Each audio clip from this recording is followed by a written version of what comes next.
Tere! Täna ma tahaks rääkida natuke sellest, et mis on teadus. Ma usun, et kõigil on mingisugune ettekujutus teadusest olemas, kuid kahjuks on mul jäänud mulje, et paljud inimesed, kes isiklikult ei ole teaduse tegemisega kokku puutunud, ei ole tegelikult ikkagi päris kursis kõikide teaduse tegemise nüanssidega. Esiteks, üks levinumaid väärarusaamu on see, et teadus tehakse ainult laborites keemikute ja füüsikute poolt. Ja ma näitan teile siinkohal selle väite illustreerimiseks ühte lühikest katkendit Supilinna salaseltsist. Ma tahan saada arheoloogiks. Tead, see on kindlasti väga tore see oma aarete kaardiga siin Indiana Jonesi mängimine, aga me isaga loodame, et sa teeksid midagi kasulikku, nagu teadus. Või kunst. Sellest stseenist võib jääda mulje, nagu arheoloogia polekski teadus, kuigi tegelikult ta seda muidugi on. Et peaaegu kõike võib teaduslikult uurida ja seega uuritavate teemade ring ei määra ära, kas mingi tegevus on teadus või mitte. Näiteks 2010. aastal kaitsti Tallinna Ülikoolis magistritöö teemal presidendiproua Evelin Ilvese kuvandi muutumine ajakirja Kroonika näitel. Kui üks uurimustöö on loonud maailma uut informatsiooni ja selles töös on korralikult kasutatud teaduslikku meetodit, siis võib ikkagi öelda, et see töö on andnud panuse teadusesse. Teadus ei koosne ainult suurtest ülipõnevatest avastustest. Meediasse tõepoolest jõuavad enamasti vaid need põnevamad tulemused, aga tegelikult avaldatakse teadusajakirjades iga päev sadu uurimustöid, millest mõne vastu tunnevad huvi vaid üksikud inimesed maailmas. Aga siiski ei maksa nende väikeste tööde rolli alahinnata, sest teadus käibki tegelikult läbi väikeste killukeste kokkupanemise. Teisalt on jällegi palju tegevusi, mida inimesed kutsuvad teaduseks, kuid mis seda tegelikult ei ole. Näiteks igasugune suvaline kemikaalide kokku segamine selleks, et pauku teha, ei ole kohe teadus, kuigi teaduse populariseerimise üritustel võib selline mulje kergelt jääda. Üks korralik teadustöö sisaldab endas ka ammendavat kirjandusülevaadet, statistilist analüüsi ja tulemuste peent kirjeldamist. Et isegi minusugused zooloogid veedavad rohkem aega arvuti taga kui päriselt looduses. Kahjuks ei oska või ei taha ka meediaväljaanded alati päris teadust eristada pseudoteadusest, et näiteks võib tihti näha erinevaid artikleid, mis algavad sõnadega teaduslikult tõestatud. Aga kui hakata neid lähemalt uurima, siis on näha, et need on lihtsalt mingite suvaliste ebakorrektselt läbi viidud katsete põhjal tehtud järeldused. Et kui üks uurimustöö eksib teadusliku meetodi vastu, siis ta tegelikult ei ole teaduslik. Näiteks on Eesti tuntud väljaanded korduvalt avaldanud sellist artiklit, kus siis väideti, et ühtede õpilaste uurimustööst selgus, et taimed ei kasva wifi kiirguse läheduses. Huvitav, miks küll ükski aastakümneid kiirgusmõjusid uurinud teadlane ei olnud varem sellise šokeeriva avastuseni jõudnud? Või miks on nende õpilaste katse endiselt ainus, mis on suutnud sellist selget mõju näidata? Seda sellepärast, et nende õpilaste tehtud katse ei olnud kahjuks korrektselt läbi viidud.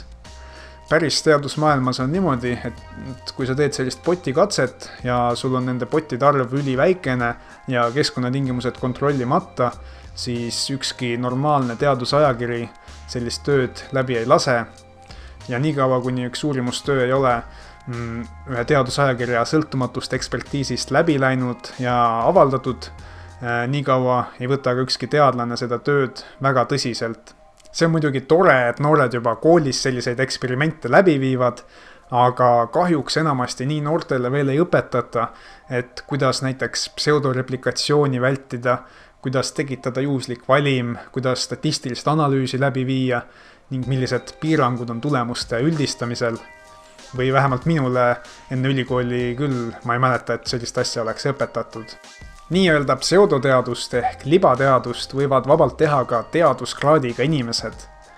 On olemas selliseid pealtnäha tarku inimesi, kes siis alusetult väidavad mingitel asjadel olema ravivaid omadusi lihtsalt selleks, et mingit toodet pähe määrida kellelegi.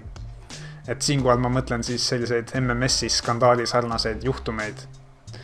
Seega ei maksa arvata, et kõik, mis on ühe teaduskraadiga inimese poolt öeldud ja mõeldud, on tõde. Objektiivsuse tagamiseks ongi hea, et teadusajakirjades on olemas sõltumatud retsensendid, kes siis iga teadustöö üksipulgi läbi vaatavad. Tegelikult isegi üks teadusajakirjas avaldatud töö ei pruugi endas kanda lõplikku tõde. Nii on näiteks Nobeli preemiaid jagatud töödele, mis praeguseks on ümber lükatud, aga see ei tähenda, et need tööd oleksid kuidagi halvad olnud või et me ei tohiks enam teadust usaldada. Et lihtsalt kui sa uurid mingit uut valdkonda, mille uurimiseks isegi ei ole korralikku tehnoloogiat veel olemas, siis on valede järelduste tegemine täiesti võimalik. Aga nagu ma enne ütlesin, siis teadus ei sünnigi ühe ööga. Ühte olulist probleemi tulekski korduvalt mitme erineva nurga alt vaadelda ja on täiesti tavaline, et osa teadusartikleid väidab üht ja teine osa teist, sest maailm on väga kompleksne ja kõiki erinevaid faktoreid mudelisse panna on raske. Aga ikkagi, kui kõik need tööd on korrektselt läbi viidud, siis kokkuvõttes see kõik viib meid ikkagi teaduses edasi. Viimase probleemina ma tooksin esile selle, et korrelatsiooni ja põhjuslikkuse segiajamine on meedias ja mujal väga tüüpiline. Et kui üks teadustöö ütleb, et kaks asja on omavahel seotud, siis see ei tähenda kohe, et see üks asi teist põhjustab. Et näiteks me võime leida, et mõnes riigis on inimese eluiga seotud tema auto kallidusega. See seos võib küll olemas olla, kuid see ei tähenda, et kuidagi kallim auto imeviisiliselt seda eluiga tõstaks, et pigem tõenäoliselt, kui inimesel on palju raha, et seda kallis auto endale lubada, siis tal on ühtlasi ka raha enda paremaks ravimiseks ja tervislikumaks toitumiseks. Ma panen siia video alla ühe lingi, kus on toodud näiteid erinevatest naljakatest korrelatsioonidest, mis maailmas ette on tulnud. Lõpetuseks ma ütleks veel nii palju, et kuigi ma olen siin pikalt rääkinud, kuidas teaduses peab kindlasti teatud reegleid järgima ja hästi täpne olema, siis tegelikult on teadlase töö kokkuvõttes ikkagi pigem loominguline töö, kuna peab pidevalt mõtlema nii-öelda kastist väljapoole, et leida üldse uusi asju, mida uurida, ja siis sa pead leidma veel mingi mooduse, kuidas seda probleemi uurida, ja siis lõpuks veel oma saadud tulemusi kuidagi kõige loogilisemalt tõlgendama. Ja lisaks peavad teadlased enamasti ülikoolides veel tegelema ka õpetamisega ja tudengite juhendamisega.